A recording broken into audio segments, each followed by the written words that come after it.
coming up this week on the Course of Life podcast. It was Masters Week, an epic, amazing one. Not only am I recapping my trip to the grounds at Augusta National and my bucket list moment, but we had an amazing week of golf that concluded with a winner on the podcast and a big-time winner in the men's game of golf. Plus, Tiger's return gives us all the feels.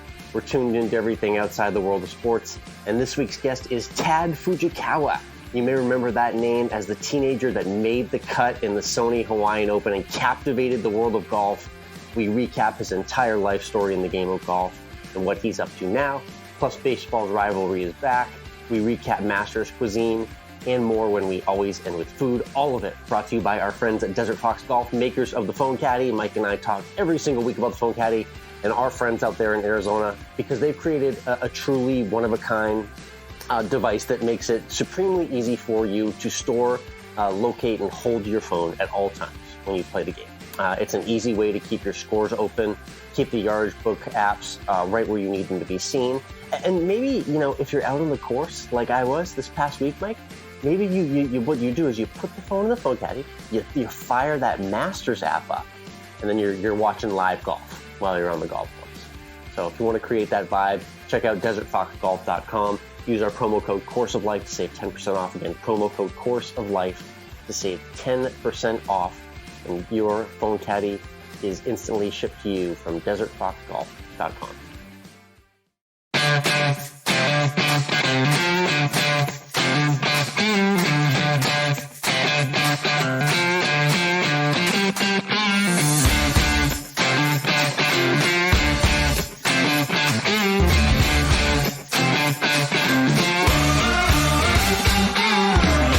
Interwebs, and welcome to Course of Life, part of the Morning Read Podcast Network. We are proud to be presented by our friends at Desert Fox Golf, Toasty Stacks, and Volvic. I'm Michael, he's Alex. And Alex, it was a tradition unlike any other. The Masters returned in top form with some of the best content delivery for a tournament or really any sporting event. Yeah, you in the love world. The golf is the Super Bowl of golf. You love it for the Super Bowl of golf content. I would say. I mean, no one else can come anywhere close to what the Masters pumps out in terms of accessibility to see the stuff we want to see, whether it's on the app, the website, or thanks to my subscription to Paramount Plus, I was able to watch all the featured groups on my TV instead of on my phone or computer. So that was fantastic to do all weekend as well before the coverage actually got started on CBS in the afternoons on Saturday and Sunday. And let me just go ahead and pat myself on the back after you seemed to doubt that this was going to happen. My pick, Scottie Scheffler, number one player in the world, more or less cruises to victory, though I think that's an understatement after he claimed the lead on Friday. He gets that green jacket. He didn't really cruise, though, because his scrambling was so fantastic over the course of the weekend. Of course, he led the field in scrambling. So it wasn't this kind of it was a clinic, but not a clinic all at the same time. And then he fulfilled the dream that everybody had on 18 by, almost losing it with a 5-shot lead. Yes, it didn't even matter that he could 4-putt in the very last hole of the Masters because he'd still win by 3 shots. Yeah. That tells you how truly dominant the performance was. I mean, he was certainly unflappable. I don't always like to use that word, but he seemed unflappable out there playing the course. He got through Amen Corner at even par, which is just an accomplishment on its own. Always. He birdied 14 and 15 to grow that lead to 6 shots to really let himself cruise. And then, as he said also during his post-round interview, the nerves finally got to him when he walked up to the green on 18.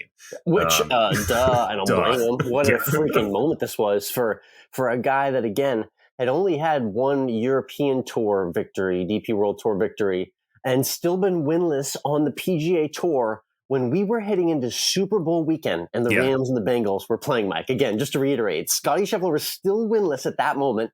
He captured the Waste Management. The rest is history, winning at Bay Hill, match play here in Austin, where I am, and now 2 weeks later, getting it done and lifting and donning the green jacket. 4 wins, 6 starts.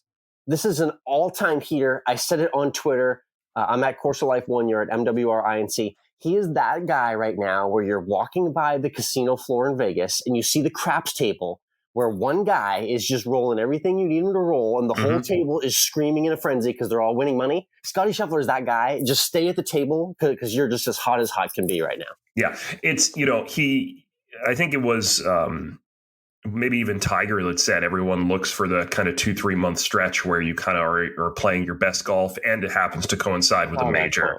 Yeah. And Scottie, speaking of Tiger and Scottie now joins Tiger in being the only player to win 4 events over the course of a season, including a major and a World Golf Championship. Whoa. Yikes. So, and Tiger has like 8 of those years. So this is, I hate all the time when we do these Tiger and Scottie, Tiger and someone comparisons. Right, We've done it every single time.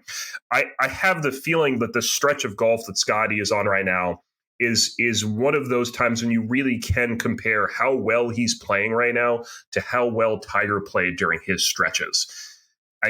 Because don't look at money because money's dumb and all this other stuff. But the way he's playing and winning pretty easily in terms of strokes over the field is just incredibly impressive. Yeah, and I mean, in terms of all the Tiger rivalries that we've butted head to head with in the last couple of decades, Mike, really the ones that stick out in terms of players that have actually shown me Tiger-like runs are Phil's had a couple of, again, 60, 90-day moments over the course of the past couple decades. And then you do remember Vijay Singh, as much as we love to hate on him, he had that 9-win season in 2004, right in the midst of all of Tiger's dominance, which was very impressive, where he won Player of the Year, won all the big tournaments, and a major to boot. So those are really the only ones that come to my mind in our lifetime of this Tiger era, where a guy has looked so utterly dominant at all different venues and different tournaments too. His game's showing off everywhere. It's really crazy to see because, again, you and I were just kind of joking about Scottie Scheffler as like 100-1 pick like a year ago, throwing our money around on the 3M Open in Minnesota.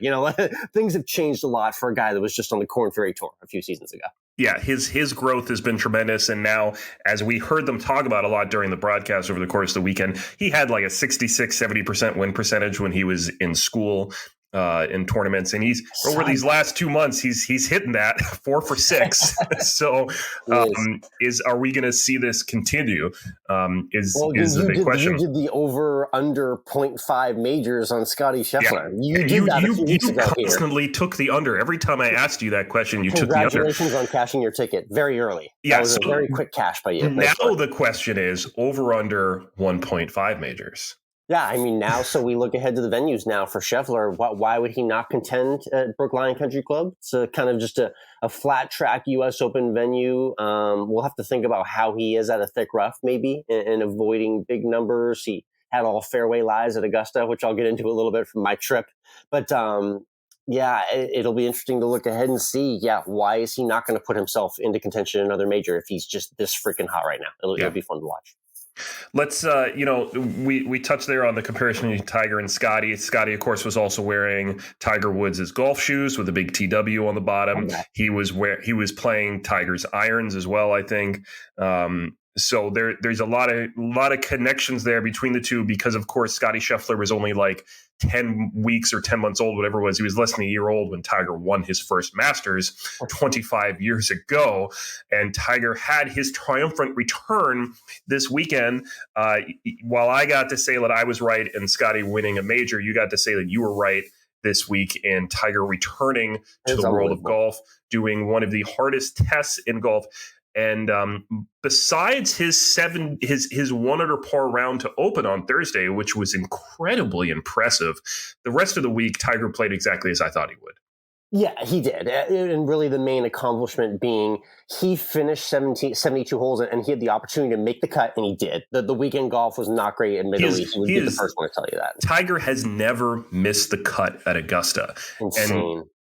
Which is just crazy on its own. But to do it this week after 14 months ago, almost having his leg cut off and making the cut and playing the full weekend is just, I mean, his pain tolerance was through the roof. Never mind how good his game was or wasn't. A true testament to his willpower to come back on that timeline. And admittedly, when I made that bold prediction that he was coming back in the next 3 to 6 months in our 2021 recap, I was doing it a little tongue-in-cheek. It was a little bit of a Stephen A. Smith thing right there, where I was like, are you going to doubt Tiger Woods? Are you going to doubt Tiger Woods? Okay, so lo and behold, we do not want to doubt Tiger Woods again. But the moral of the story is it was great to see him back out there. That was a kind of out-of-body experience for golf fans, what we just had last week. The opportunity to see Tiger walk the fairways, play all 4 days, wear Sunday red at Augusta. This is something we really, really, really believed would never happen again, making it all the more improbable. So just, obviously he's going to have more to work through as he kind of gets back to 100%, but just the mere fact that he was able to play all 4 days, just truly special stuff.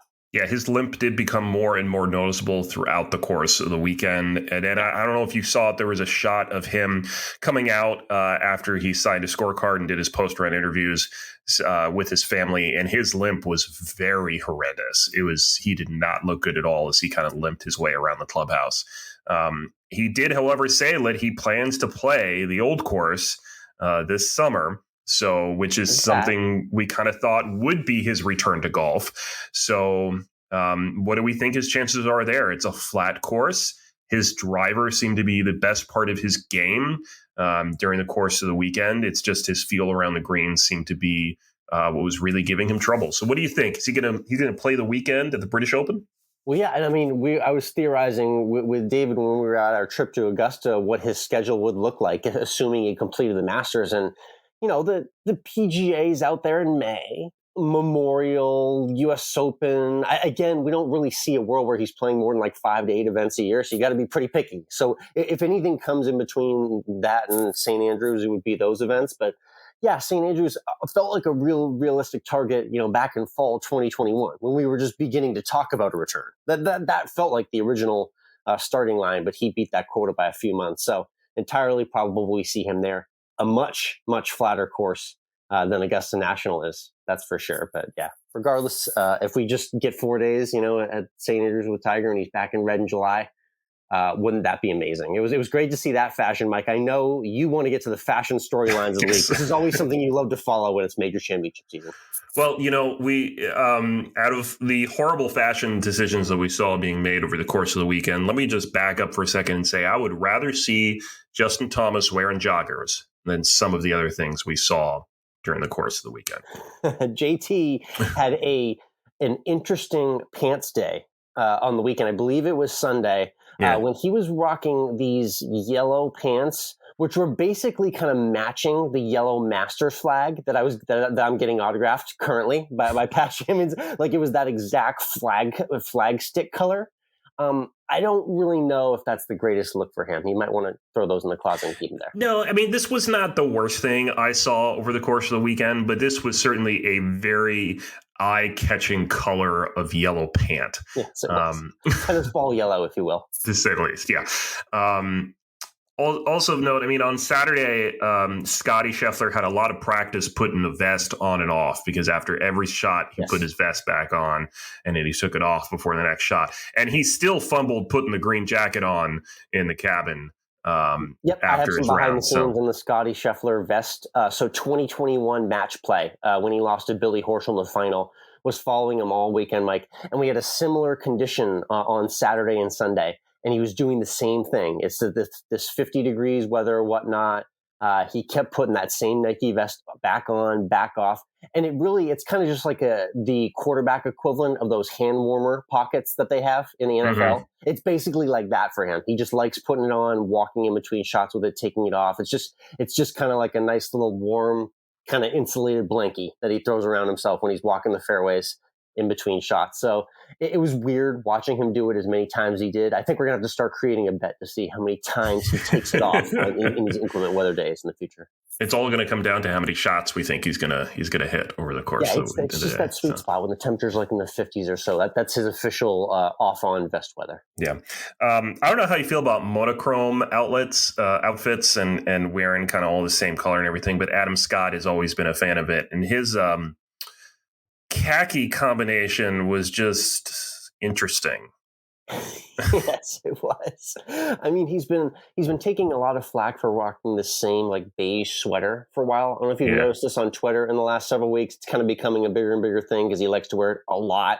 And yeah, now he's coming with the khaki monochrome as well. Actually got to meet Adam last week on the grounds. I got him to sign my Masters Champions flag.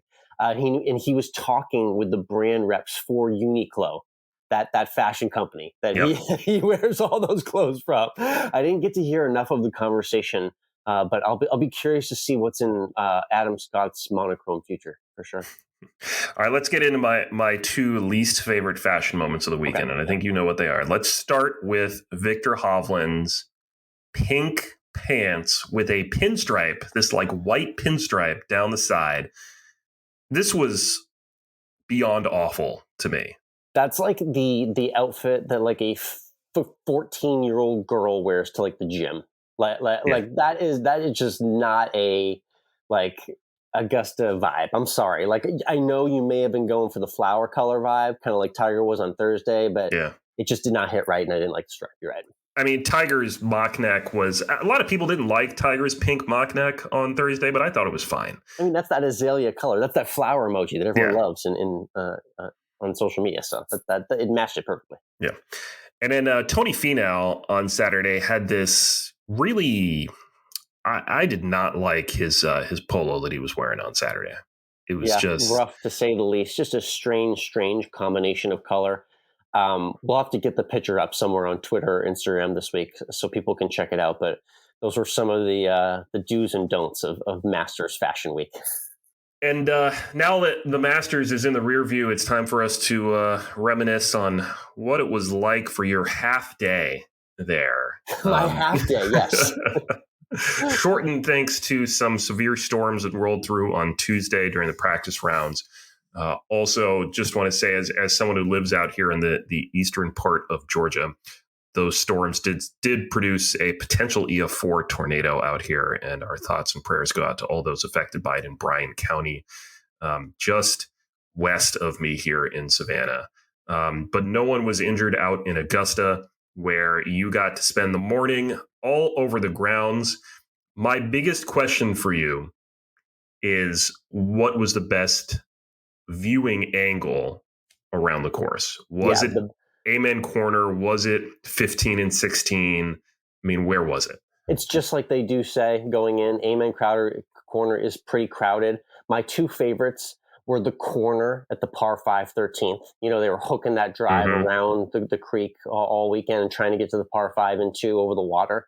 Up at that corner to watch those approach shots is a great angle. But then there's a beauty, Mike. You go up towards the 6th tee, and you can watch the 6th tee, and you look down the hill, and you can also see the 16th green and the 17th tee. So you can get a nice little landscape of holes in the front and the back 9.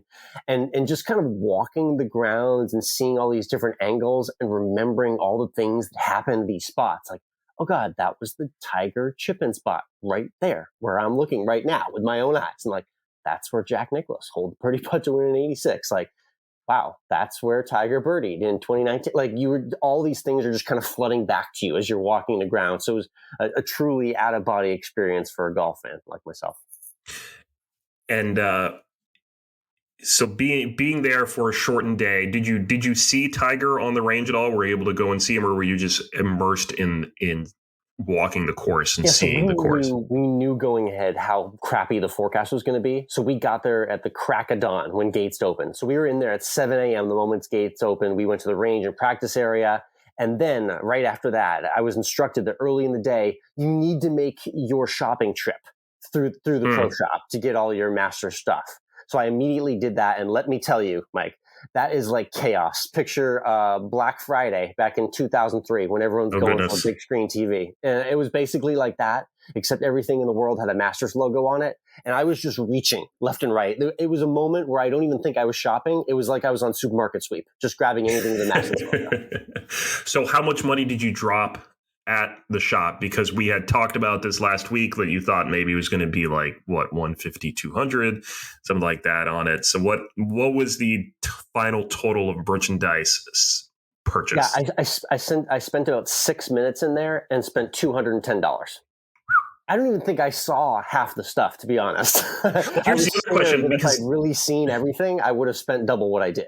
So the other question is that we know how cheap the food is there. How cheap is the merchandise there? Not as cheap, maybe as you'd like it to be in some departments. But most items are pretty reasonably priced. I got a polo, a couple pairs of socks, a dog collar, a coffee mug, a keychain, a few other things as well too. So I definitely made it like a bandit, got it shipped back home, and I'm eager to open it all up, and I'll show it off very soon on Instagram at Course of Life, Alex or COL podcast.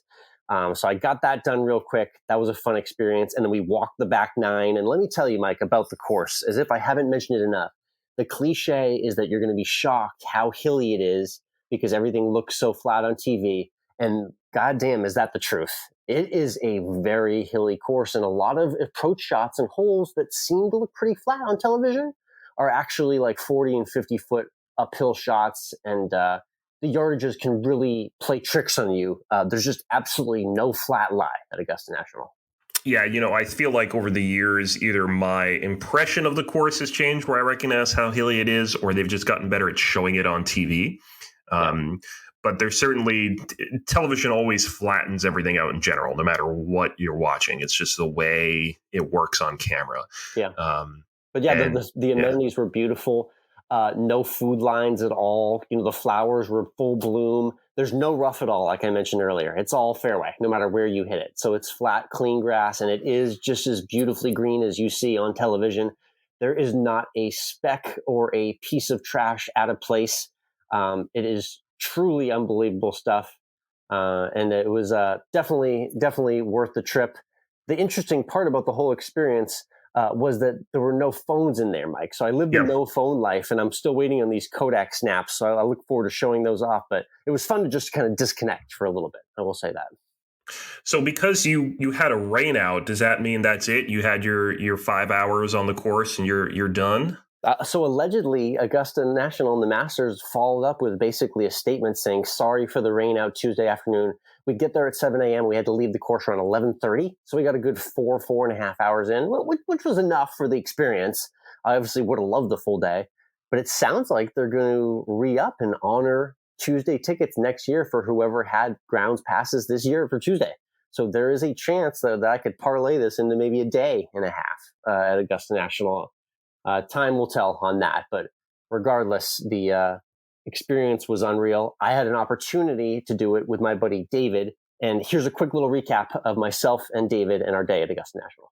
Live from Augusta, Georgia, we're recapping my day at the Masters. It's Alex alongside David, and I gotta say, I knew going in the weather forecast was going to be absolutely horrible, so I adjusted my quota accordingly, but for 4 or 5 hours out there, I feel like we actually got pretty much everything done that I wanted. Yeah, I mean, it was, we heard all day that it was going to come around 12 or 1, and you're just trying to squeeze in as much as you possibly can. Every ounce of Augusta. I think they did a pretty good job. I hate how alarmingly accurate the weather forecast was, but they nailed it on the head. It's so funny because it's a no-phone society there, which really got me, and I've been thinking about this for a while, what that was going to be like. The part that got me was the weather alert going off at around 11 a.m. because no one's got phones. So they just start broadcasting this like emergency alert system as loud as humanly possible. And it definitely scares the ever-living bejesus out of you. It makes you want to get off the course. It does. Very panicky, but at least you got to make a few phone calls, I believe. I did, yes. It was fun using the courtesy phone. I didn't feel too bad being 4 or 5 hours without my cell phone because I was basically in heaven. We got to walk the back 9, Amen Corner, ate the food, got the autographs. But I guess you were here as well for a full day on Monday. What was your biggest takeaway being here for a day and a half? I think just how absolutely spotless Augusta National is. Like, I know we'll talk about the elevations. Those are insane. Augusta's very well known for them. But you will not find piece of trash anywhere at any point, and just the amount of time and the staff that they have to just make it a completely once-in-a-lifetime experience blew me away yesterday, and I was still even having trouble believing it was real today. I had to pinch myself almost. It's ridiculous to the point where they actually have a full staff of just trash collectors. What were you calling them? Receptacle collectors. Yeah, and they're just roving everywhere. They got those little pickers like you see in the city streets. And if any piece of your chicken sandwich falls on the ground, it's picked up within 30 seconds. They don't want anything hitting the hollowed ground for a moment too long.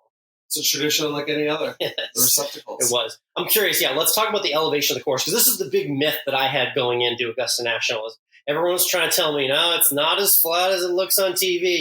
You're not going to believe the undulation. I heard so much of that for years and decades and lifetimes at this point. But this is the first time when the expectations really had been met. I was truly stunned by how much hill and elevation changes there are in the course, because it's just not something you really expect to see in the middle of nowhere, Georgia. It's almost like everybody has a home course that they play, and usually that home course will have that one hole. Maybe it's a straight downhill par 3. Maybe it's a crazy long uphill par 4. And there's that one hole.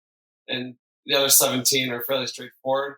At Augusta, every hole at some point It was is either straight downhill or hundreds of feet uphill. It truly is unbelievable to walk the place. And 17 is just such a straight, flat hole it looks on camera.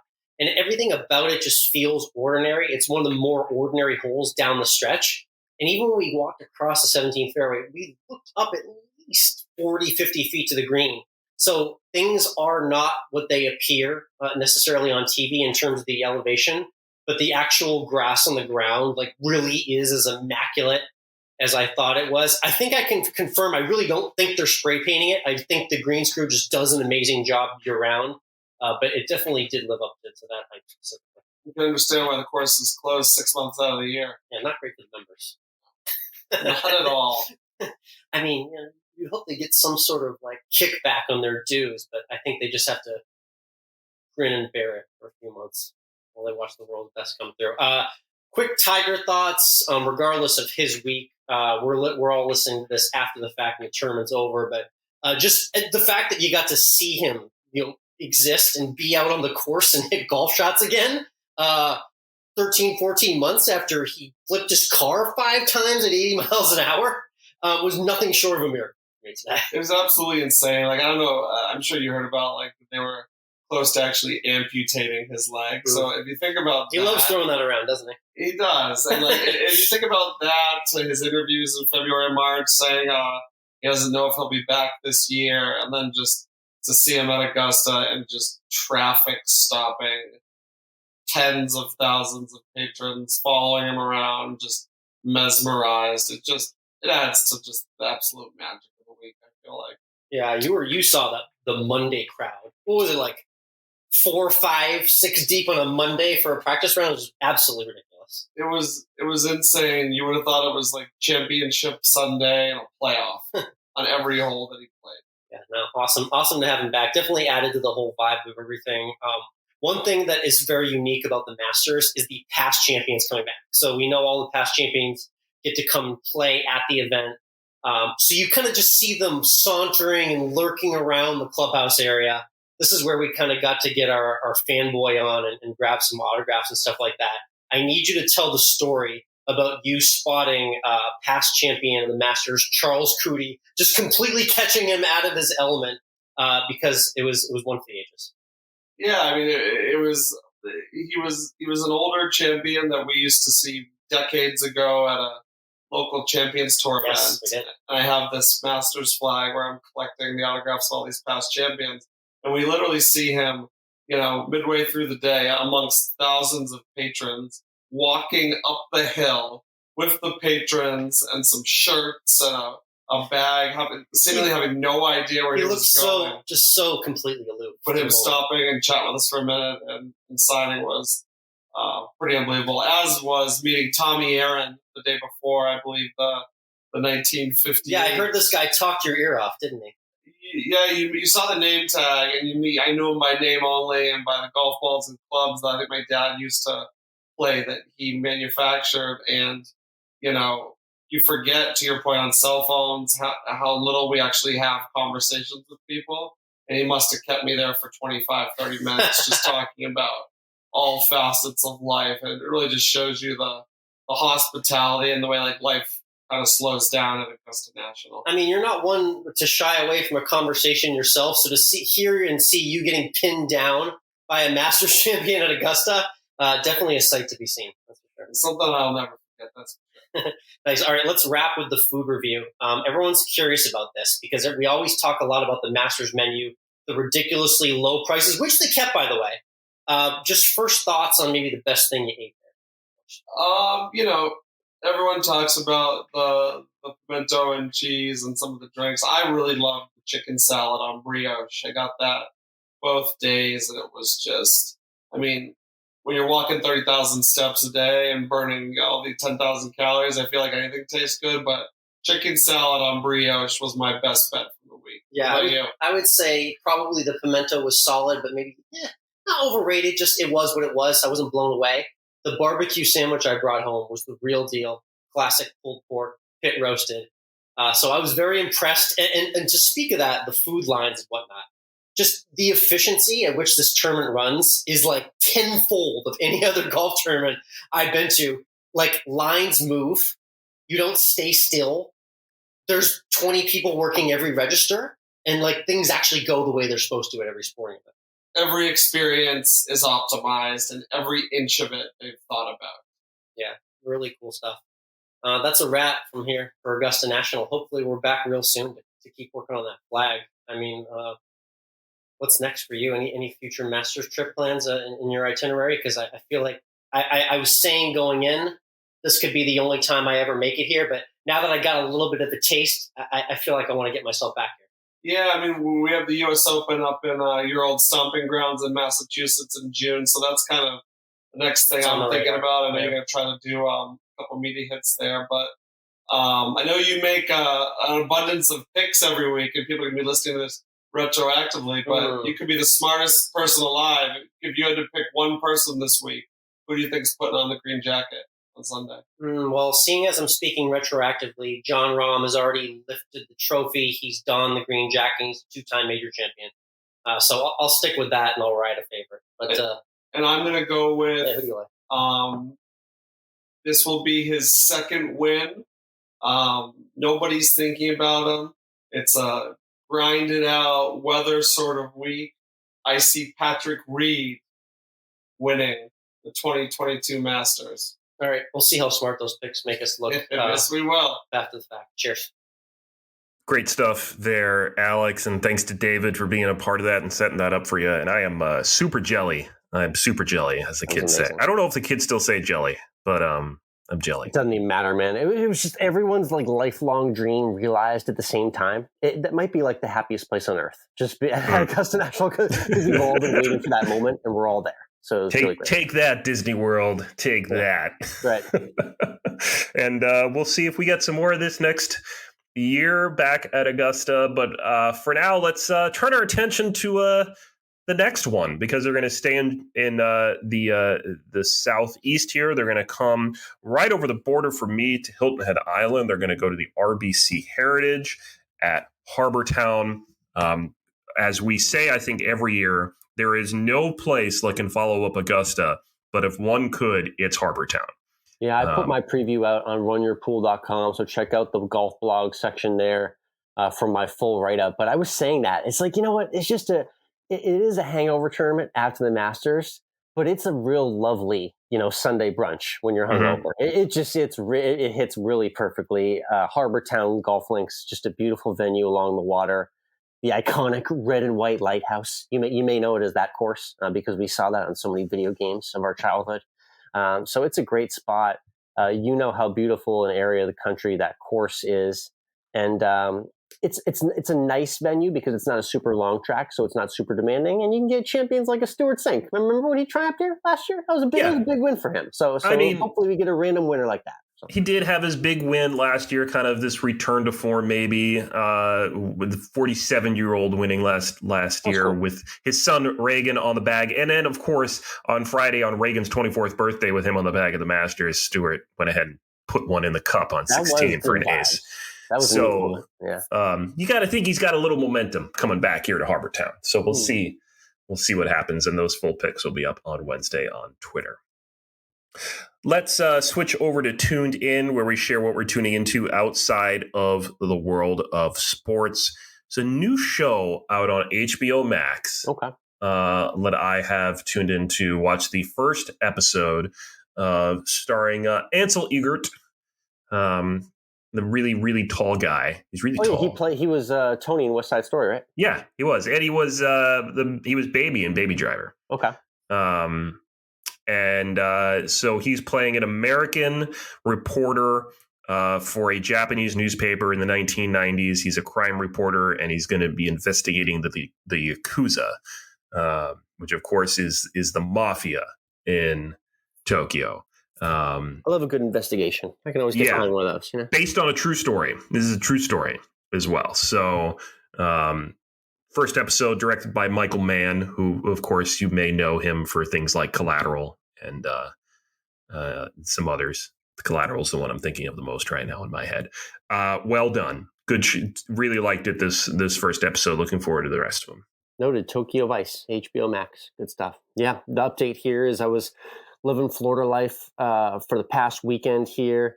By the way, Mike, this is the first time I've come down here when it's like really in season, and there's just people everywhere. They're all in my way. I don't remember this because you and I are used to being here in the off season. I'm a big summer, fall Florida trip guy, but boy, these people they won't go away. They're everywhere.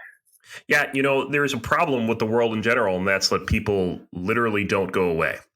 Yeah, especially when they're in beautiful places like this. But the updates are pretty simple. The Florida news is basically rent is up everywhere, in case that's your headline as well, too. And fix your windows before hurricane season. That's pretty much the news in Florida. So. It's true. It's true. You got a couple months right now. Time to fix your windows. Now's the time to do it. That was the update. Got to play 18. Always good to hit the course and back to reality very soon. But that's what we're tuned into this week. So let's go ahead and get into this week's guest. Alex, back in 2006, a little-known 15-year-old from Hawaii named Tadd Fujikawa qualified for the U.S. Open, becoming the youngest to ever do so. But there's so much more to what Tadd has done other than just qualifying for the U.S. Open. No, that was just the beginning. And that was kind of the lead up to really the main event story in his golf career, where he all captivated us on Hawaii in the Hawaiian Open months later. That an amazing moment in golf history. And we'll post some of the clips on our social, but just everything he did that week at the U.S. Open and his story and what he's up to and where his life is at is a really cool update from Throwback Name and Tadd Fujikawa. So great conversation coming your way. We'll get to that conversation in just a moment. But first, let's talk about our favorite golf ball out there. I know you played it this weekend, Alex, and that's the Volvic XT Soft. Well, I'm not going to lie. I'm going to be very forthright to the audience.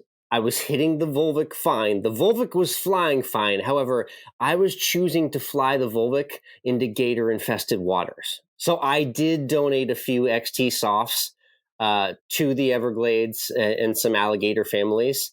But nonetheless, I enjoyed playing the ball in paradise. I mean, it's nice to have a bright yellow ball or almost any color, really, other than white, so that when it goes up, especially if you got clouds in the sky, it's a little easier to see a yellow ball when it's up in the air. It's true. It's a nice soft light. I love the XT Soft. And obviously the brand new Vivid is the number one matte finish ball, which you got to check out as well. That's right. And you can get it in a multi-pack of colors. So you can get all the different colors that you want. And that means you can customize your outfit. So you can have matching shirt, socks, and matching ball to go along with it all. And you can be that sharp guy out on the course. If you go to the website, which is volvic.com, that's volvik.com, you can check out all their golf balls, their merchandise, towels, and accessories, some really cool collectibles. They've got great gift ideas for any golfer or collectible fan in your life of any age. So head on over again to volvik.com and check out the Volvic golf balls. They are performance in color.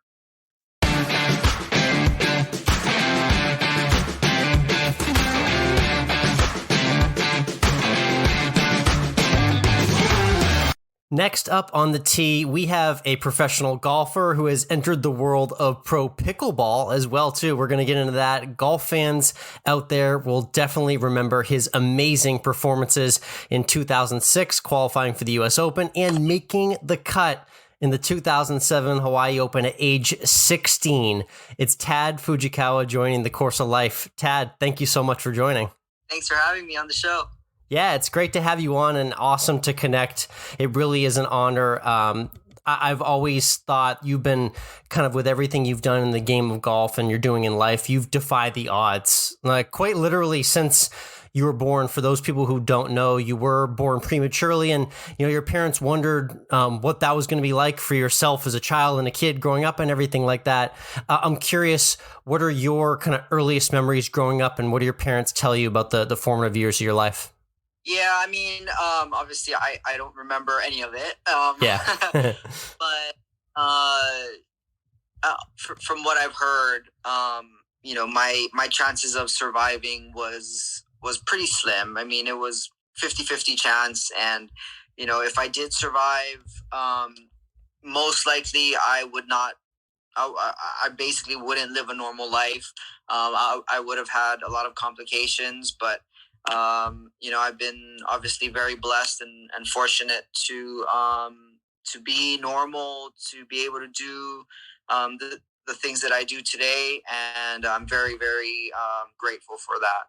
Yeah, you're definitely a true athlete in every sense of the word. I remember being, smaller growing up, and being undersized in sports as a kid was definitely something you had to kind of get creative with and kind of learn how to use your body and be a true athlete. I'm curious, what did that kind of force you to learn about yourself and kind of how you can perform athletically and make the most of what you have?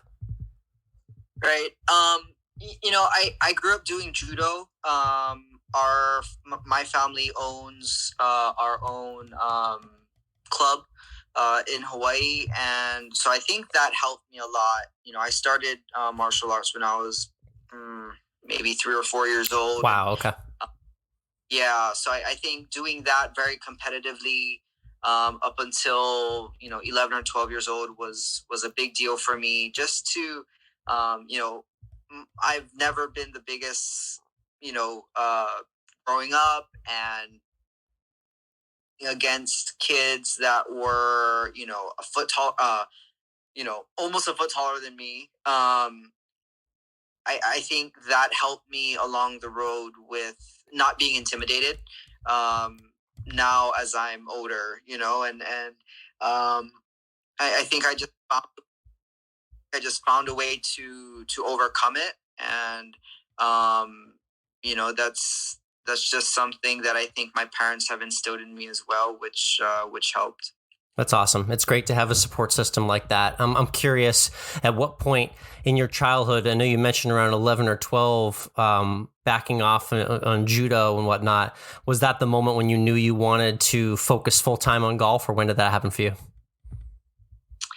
Yeah, so I was right around 8 years old. I was doing judo very competitively, and then golf, and I also started playing the piano, and I did that for about 3 to 4 years, and then and I had to sort of make a decision around 11, really what I wanted to focus on, because doing everything was becoming too much, and I couldn't handle doing all of it at once. So just so happened I picked golf. I mean, I was probably the worst at golf out of the three things, and but something about the game just sort of intrigued me, and I think I enjoyed the challenge, and also I was tired of training with judo and have diet and all of that. It sucks having to lose like 10 pounds when you're 10 years old.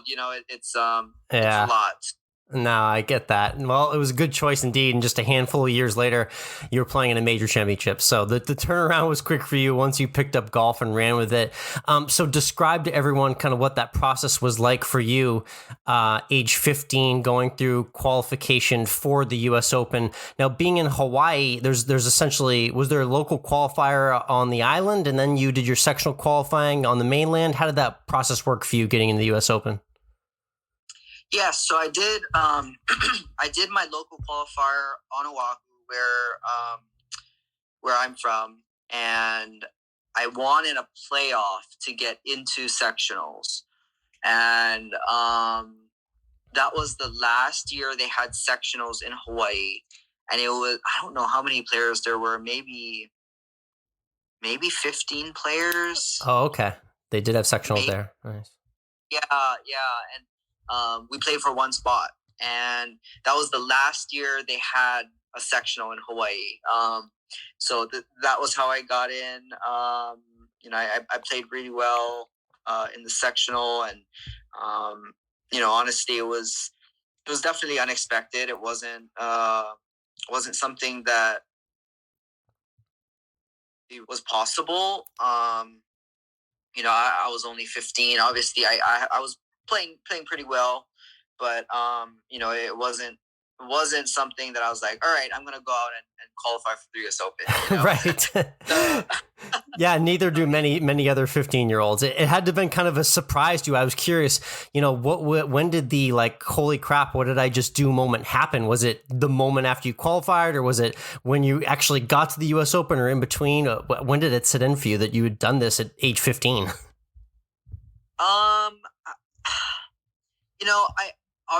I realized when I qualified that, hey, I'm going to go to the US Open, and that's a big deal. But, I had never been to any USGA event prior to that. So the US Open was my first USGA event ever.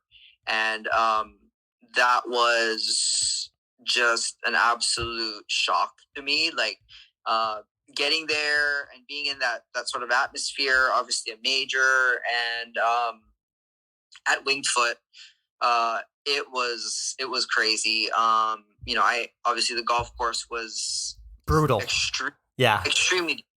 I mean, nothing that I've ever seen since. And, I had a pretty good following, going there. So I had a lot of media attention. Obviously at that time I think I was the youngest ever to qualify. So that was sort of a big deal. But yeah, it was a great experience. I mean, it definitely helped me, I think, progress quickly, just because I was able to experience the golf course, being around the players and that sort of thing. And I kind of saw where my game needed to be. So I really think that helped me progress faster. Yeah, and that was, in my short memory, maybe one of the toughest tests of golf I've ever watched. I think it was maybe 5 or 6 over par that won the tournament. What was that, pound for pound, the toughest golf test that you've ever seen in terms of course? Oh yeah, I mean, the weather was beautiful. It really wasn't that windy, and that golf course played so hard. I mean, the rough was just incredible. The fairways were pretty narrow, which is expected, but and really the greens weren't that severe. I mean, they were probably 12 on the stimp and pretty firm, but nothing ridiculous, but man, the rough was just so penal. You hit the rough and you're just trying to just get it back into the fairway. And the thing is, even if you get a good lie, you can't probably hit more than a 7 or 8 iron out of there. And just getting it back in the fairway is tough because you're hitting it sort of at an angle, and then the fairways are right, and it was just wild stuff. But it was really, really fun, and people were so amazing to me when I was there. I had a great time. Quite a welcome to your first USGA experience as well, too. What a test that was, indeed. And so from there, obviously, the momentum only built and the attention around your career built. And I think things really came to a head for me as a golf fan when everything went down in the Sony Open the next January in 2007. So from what I understand, you Monday qualified there into that tournament. Now, did you need another playoff to get into the tournament as well, too, or did you get in on your original score on that Monday? Actually, so I didn't Monday qualify. I did qualify, but it wasn't a Monday qualifier. Interesting. Okay. Yeah. I think it's a low section, or it could be Hawaii State Golf Association. I can't remember which one, but basically one of those. They have a qualifier for the top 12 amateurs in the state. So I guess at the sort of the end of the year, they take the points from all the tournaments and stuff, and then they take those top 12 amateurs and they play one round for one spot. So that's how I got in. Very unique. Yeah, it was very very cool. not only for myself but other amateurs as well that had the the opportunity to do that. It's really cool. So that's how I got in the first year. And then after that, I think I qualified maybe 2 or 3 times through Monday qualifiers, but the first was through that amateur status. Yeah. Very cool. So you'd already had the U.S. Open experience under your belt. I'm curious now, here you step up to the Sony Hawaiian Open with that experience. What was going through your mind the first couple of days, being a 16-year-old on the cut line on the PGA Tour, but also having that major championship experience? Where were your expectations during the course of the week? I think going into the week, I was just trying to get out there and have fun and enjoy myself. Obviously, it being in my home state was very cool because my family and my friends and everyone could be there and watch me and root me on.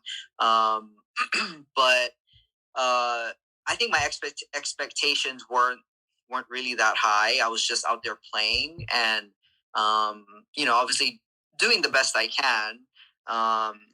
But I didn't really have too much of an expectation. So like the first day, I think I played decent. It wasn't great.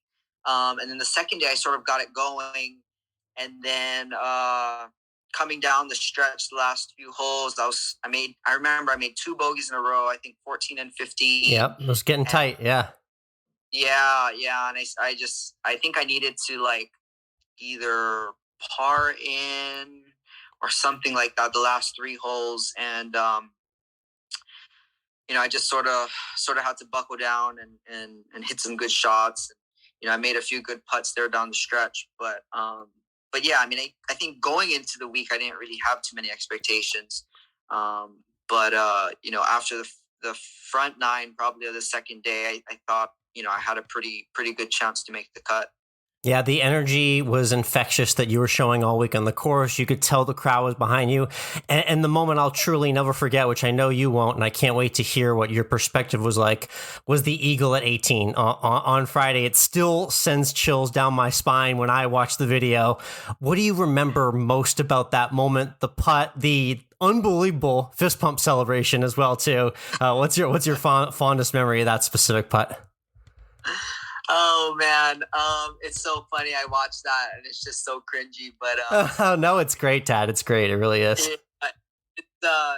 It's definitely a good memory for me. Obviously, the crowds there were incredible. It felt like the whole island was there watching me, which is cool. But I really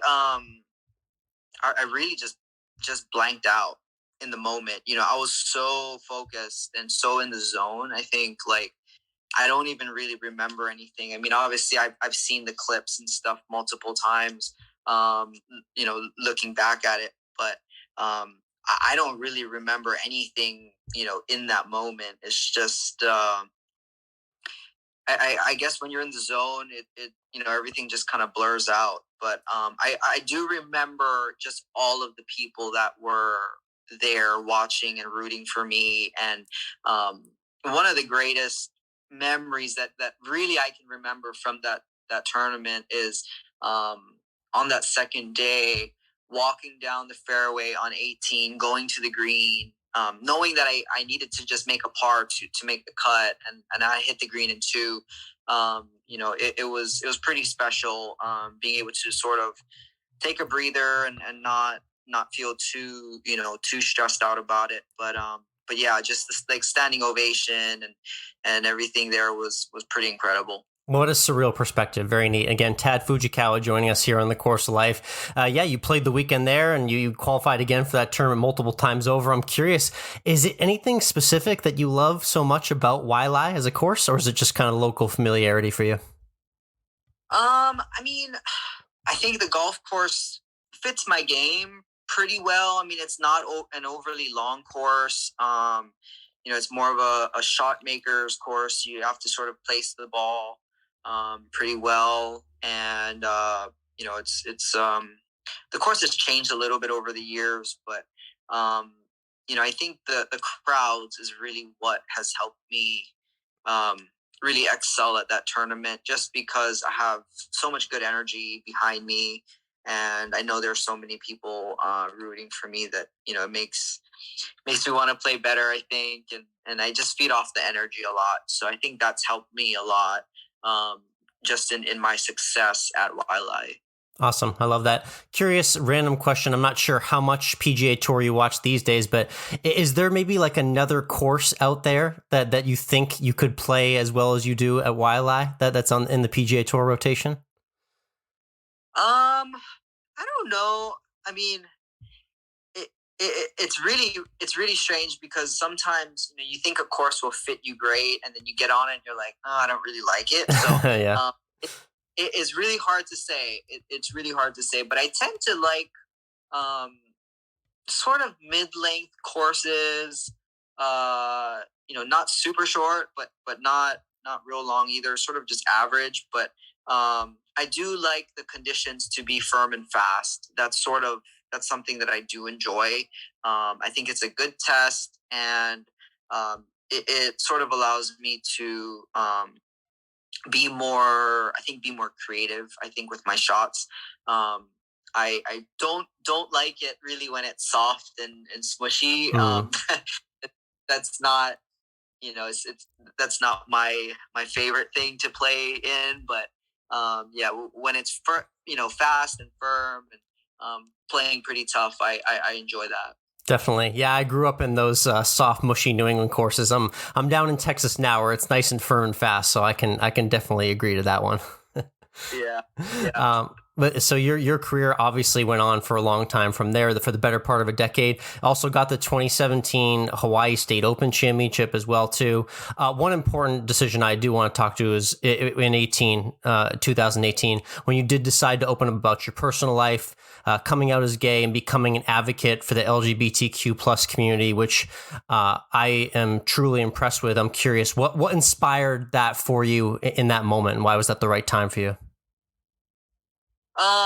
Well, I had contemplated that decision for quite a long time. I mean, obviously, just trying to figure my own self out took a while, and then trying to decide whether I should be about it, or should I just sort of keep it personal within my family, that sort of thing. But when I was struggling with my sexuality and going through a lot of anxiety and depression, seeing other people and hearing about other stories, reading about other stories, that helped me probably more than anything. Just knowing that, hey, there's other people out there like me, maybe not golfers, but other athletes or people that are in a similar situation, that are okay, and they made it, and they have gotten through it, and that gave me some hope. And that's sort of what I wanted to do, and what I wanted to share with other people. Obviously, I at that point I didn't know any other golfers that were LGBTQ, so male golfers that were openly out. So it was sort of tough, but I felt at that point in my life, I was like, I really don't care at this point. People can think whatever they want, as long as I can help other people. That's my main goal. And obviously being able to do that, and then having the platform that I did have afterwards was very special, because that was my main reasoning why I wanted to do it publicly. Yeah, that's very cool. Well said. And the courageousness is applauded by us and everyone here at Course of Life as well, too. So I really do appreciate the way you came out with your messaging. And I appreciate what you said, specifically one thing where you said, I dare you to spread love to make the world a better place. There's a lot of bad going on in the world right now. So yeah. It really might be a dare to kind of act differently than we all are now. So I just wanted to tell you that was very courageously put by you, and those words definitely resonated with me. Well, thank you very much. I mean, I had written that caption months prior to coming out. It was just in my phone, but I'm glad that I was sort of able to get a good message across. I mean, that was my whole purpose, behind doing that, and being recognized for that really, really did mean a lot to me, and it still does today. So I thank you very much for recognizing that, and I'm glad that I could be a positive influence on other people. Absolutely. You will continue to be, for sure. So let's talk about some fun stuff that I've seen in your life recently. It's Taddy 808 on Instagram. Shout out to Hawaii with the 808 there. I started following recently, and I'd obviously known your golf journey, but I learned all about your new life in pickleball. For those people who don't know, pickleball is kind of like a miniaturized version of tennis, but with a larger ball. It moves pretty fast, though, from what I've seen. I'm curious how you first kind of found and ran into pickleball. So I picked up tennis about maybe 3 or 4 years ago. Okay. And 2 years ago, I started playing tennis tournaments. Not professional or anything, but pretty decent level, and I was getting really into tennis. I mean, I was playing probably 5 or 6 times a week. And I had started tennis just to get away from golf, just to have an outlet, And so I was into tennis. And, heard about pickleball. A few friends were playing, and they're like, you have to play pickleball. And I was like, no, I'm playing tennis. And I had given a golf lesson to a guy, and we were just talking. I could tell he was very athletic, and the topic of tennis came up, and he said, oh, like, I played a little bit of tennis, but I'm playing, a lot of pickleball. And pickleball is like the most addicting thing ever. You have to try it. I'm like, all right, whatever, And I played it once, and I was like, oh no, I'm so hooked. So that's great. I started playing pickleball in February of last year, so 2021. And I just did it recreationally. I was still playing golf full time, and then I just had this opportunity to teach, and it's been so fun so far. I've loved it, and it's been great. Very cool. So life in Georgia now consists of pickleball pro life. And I'm curious, how do pickleball tournaments work? Are you doing a lot of singles or doubles? Is it kind of bracket style entry tournaments? Take us kind of behind the scenes on how the tournament life works. Right. So there is singles and doubles. I'm not playing at the pro level yet. Maybe we'll never be. I'm not sure. But I mean, it sort of depends on how big the fields are and that sort of thing. But there are 2 major pickleball tours for pros. There's the APP, and then there's the PPA. But most of the top pros play both of those. Okay. And then along with those professional tournaments, there's actually amateur divisions. So it's very cool because there's pros and amateurs playing at the same venue. And honestly, some of the tournaments get over 1,000 players between all the pros, because there's all these divisions. So you have levels from, I don't know, maybe 2.5 or 3.0 all the way up until 5.0. And then there's the open, which is the pros. But then within those divisions, there's also age brackets. So by the time you add everything up, there's so many people. It's really incredible. That's like hosting a Champions Tour event, a Corn Ferry event, and a PGA event all in the same spot. That sounds like. And LPGA. Yeah, that's right. Yeah. It's really insane. It is quite insane. But yeah, pickleball is growing, and it's such a fun sport. I really enjoy it. It's very social, but at the same time, you can still be very competitive. So I like that aspect of it, and yeah, I've met some amazing people through the game. Yeah, it complements the golf community well, too. I was actually at the PGA show in January, and I was surprised to see that there were some pickleball exhibits and companies there showing off their equipment. So that was a neat compliment to see to the golf community. Again, we're with Tadd Fujikawa. It's Taddy808 on Instagram. Let's just wrap with a few quick questions first. You mentioned the platform that you've been given being an ally in the LGBTQ plus community. I saw a really cool thing that you were doing. Tell me a little bit about the Open for Pride golf events that you'd been a part of recently and what those helped do. Are you talking about the one in San Francisco? Yeah, I'd seen a couple posts regarding ones. Yeah. Mm-hmm. Okay. Yeah. So that one was in San Francisco. It benefits San Francisco Pride, their organization. So I think last year was their second annual tournament. But yeah, it was amazing. I mean, I haven't been to San Francisco in quite a while. And probably since, I think the last time I've been there was maybe when I was like 16 or 17. So it's been quite a while, and being in that atmosphere was really, really cool. Obviously at the tournament, there were just so many LGBTQ allies and trailblazers that have really made it possible for a lot of us to live the way we do. And it was a really special time for me just to be amongst not only golfers and my my golfing community, but also the LGBTQ community.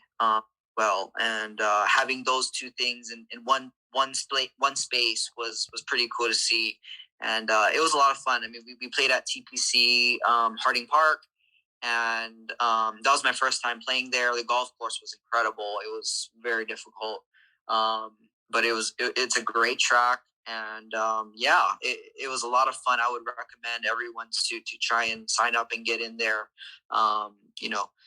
just to obviously to help support San Francisco Pride, but also just to be in a space that's so loving and open and genuine. I think that's rare in a lot of sports. Yeah. No, it's communities. Good to hear about that diversity, inclusivity within the game. You mentioned you enjoy your time in San Francisco. I'm curious, you've done a ton of travel for golf. What's like your favorite, golf tournament city that you also kind of like to spend some time in, whether it's for just activities, nightlife, nature, anything like that? To be honest, when I'm golfing, I am usually just golfing. Locked in. I love it. Right. It was pretty rare. And then also, like, when I was traveling a lot, I was also underage, and I was with my mom or my agent or that sort of thing. So I wasn't really able to get out that much.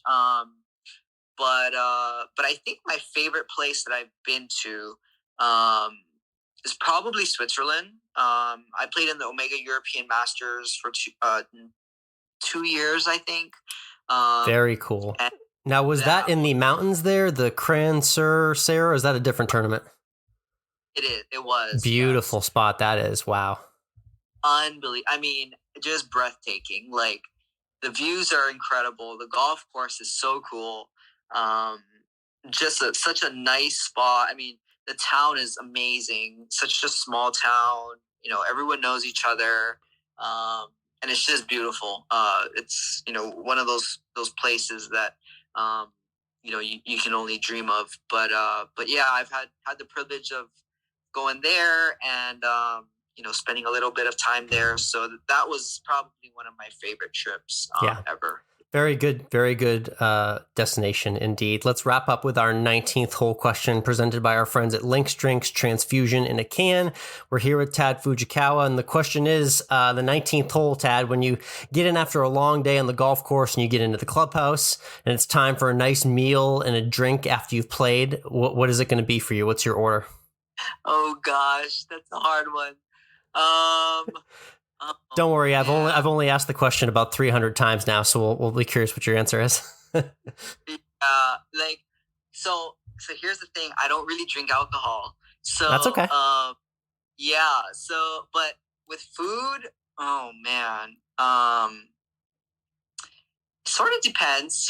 Depends on my mood. I'm slightly gluten intolerant, so like I can't eat bread, but like a nice burger is always good.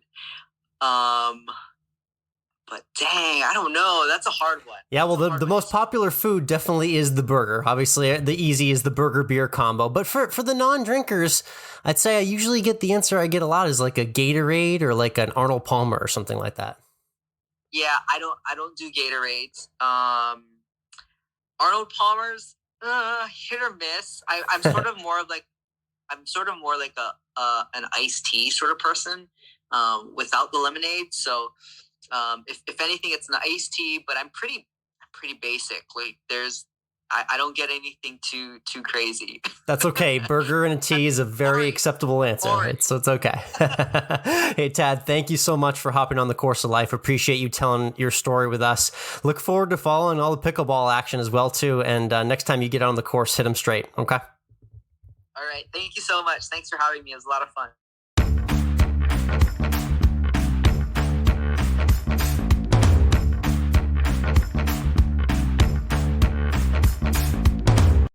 And we're back. Great chat there with Tadd. Love the inspiring story, and love that he's kind of paving the way for athletes of any creed or orientation to come out and just be themselves. Because to lead the way, it's sad that in 2022 we don't have.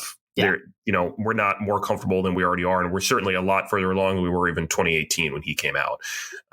But to have him leading the way there is just fantastic. Yeah, no, he's a very inspirational figure in the game, and it brought back a lot of smiles just looking back on his story and everything that he did. Again, we'll post the clips from Tadd's heroic days there, and then those amazing putts we were going through in Hawaii. Just some truly awesome little golf history nuggets there with Tadd. And it was cool to get the update too as well. Mike, what's your pickleball level experience? He's in St. Simons there. It sounds like there's like a little bit of a pickleball scene in that area right now. Yeah, I know pickleball is kind of like sweeping the nation, especially with some of the older retirees. I don't know if it's trickled down to us younglings yet. Oh yeah, they got the divisions, the tournaments, the money, everything. It's a full-on scene indeed.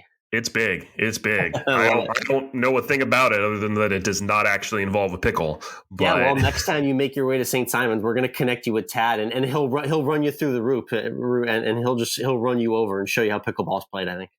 Can't wait for it. Yeah.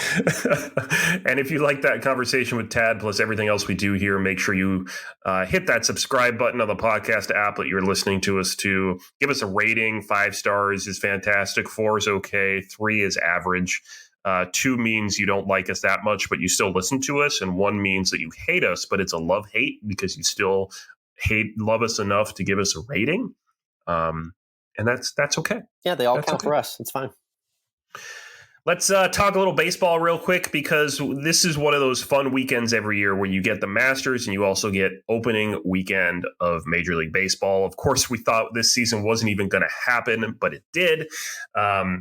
I'm disappointed that I can't be here with the broom next to me to say that my Yankees swept your Red Sox in opening weekend. Yeah. But still, we do have a better record than you. We did take 2 out of 3 there. So no, this is when you get the early brag in, obviously. There's 159 more to go. They got rained out Thursday for the true opening day. But yeah, Yankees took 2 out of 3 in New York. Much more where that came from, and at least 16 more between the clubs. So the pitching is absolutely horrible to start the season for the Red Sox. Things are going to need to be figured out in the rotation. I can already tell you that. We're just really not deep enough with arms that can pitch more than 5 innings, which is just the sad state of baseball right now. But yeah, cheers to you. Nice job in the opening weekend. Thank you. It's always nice to start the season off nice and strong. Yeah, I'm going to optimistically turn quickly, though, and talk Celtics real quick because the NBA playoffs are here as well, too. Yeah, it's true. We're doing the play-in tournament this week for seeds 7 through 10 in each conference. But regardless, the Celtics going to be one of the top few seeds in the East. And there's a lot of questions right now. This team has been very hot at times and beaten anybody and also looked really crappy. So it's a Jekyll and Hyde thing. I don't really know which team is going to show up, but hopefully a favorable first-round matchup is coming their way. So we'll see what's in store. But again, Mike, we don't really need to rush the NBA playoff conversation because it's going to be around for a while. So buckle in. Like the NBA and the NHL, their playoffs take a full season to complete. Yeah, roughly, I think 9.5 or 10 months, I think. Yeah, something like that. In the meantime, though, let's hashtag #AlwaysEndWithFood. Yep, brought to you by our friends at Tosi Snacks, makers of the Tosi Super Bites. Check out tosi.com/COL, promo code COL20 for yours. Today, let's do the Masters food review, Mike. I've been teasing it all week, and I finally got to make all the stops. I will tell you, I did have enough time to get all the food items I want. Maybe not as many quantities, but I did get to try everything. So let's start at breakfast because let's work our way through the day. Yep. What was the standout breakfast item? I had had a little Red Bull and something to get my energy going super early in the morning. So it threw me off a little bit on breakfast, and I went against the breakfast sandwich. They were only offering sausage at the time and not chicken, which I was leaning into. So I got a nice little fruit tray for $1.50, which was lovely. I got the trail mix, which was very nicely packaged, and then just a nice coffee with milk just to walk around. Literally, I got my breakfast at Amen Corner. I mean, is there anything cooler to say than that? I literally walked out of the food line, which there was no line of, and ate breakfast at Amen Corner. So that was a good start to the day. Fantastic. And then the marquee items, of course, are really on that lunch menu. So how good was the pimento cheese? It was good, but I'm not going to fanboy out and come back drooling and being like, the pimento cheese was everything. It was life-changing, because it wasn't. It's a very ordinary sandwich. I mean, it tasted good. I give it maybe a 7 out of 10. The real sandwich hit, though, was I actually took lunch to go. Thankfully, just as the weather horn sounded, we left the food line, and I got the barbecue sandwich, just straight up pulled pork, barbecue sauce on a bun, Mike. And that may have been one of the tastiest, simplest sandwiches I'd had in a while. I think that was my real lunchtime winner there. All right. And were you able to get any ice cream? I know they didn't have the peach ice cream. No, they had the just regular old bars, but the nice snacks I got a lovely caramel popcorn, which was fantastic. Kind of Cracker Jack-like in taste. And then also the Masters, I know you love a good logo. How about a Masters logo bag of potato chips? They were nice, crunchy kettle chips, and they hit the spot for sure. And how many Masters cups how many beverages did you buy and pour out so you could have Masters cups? A couple, and I'm so desperate that I've actually dried out my decrepit paper coffee cup just because it's shiny green. It has that Masters logo on it. No, I don't really know if that's the most notable keepsake from the day, but I was desperate enough, so I kept that and a couple more as well. That's pretty fantastic. Once again, I am jelly. Yeah, it was a good round indeed. But not to be underdone, I saw you were back at it again, and you've been playing around with babka for a while now. We first got introduced to this dessert when you and I were younger and saw it on a Seinfeld episode, and now you seem to be bringing it to life in many different reincarnations. Yeah, well, I'm now into making these kind of smaller miniature babka loaves. Tried it a while ago and just thought it tasted better. There was a better distribution and everything. It was just so much better than a larger loaf. Not that a large loaf is bad. A large loaf is still fantastic. And I made a s'mores babka this week. And so this was with Nutella. And I made a homemade whipped marshmallow. But then I tried it a couple different ways. I tried it with the Nutella in the swirl, the babka. I did it on top of the babka and then baked it, so it kind of got brown. And then I did it where it was just kind of drizzled on top raw after it came out of the oven. Now the homemade marshmallow. How distant of a relative was that to fluff? It's pretty much the same thing. Oh, okay. Yeah. I love it. Yeah. It's pretty much the same thing. Great flavor profile. Mike, back to babka, where he belongs. Love it. That's a wrap on this week's Course of Life. Always check out Always End with Food Pod on Instagram and COL Podcast as well. We're going to be getting into some mini golf conversation in the next couple weeks. There's a really cool event covering my way that I'm looking forward to covering and bringing to you. That's all coming up next week on the Course of Life.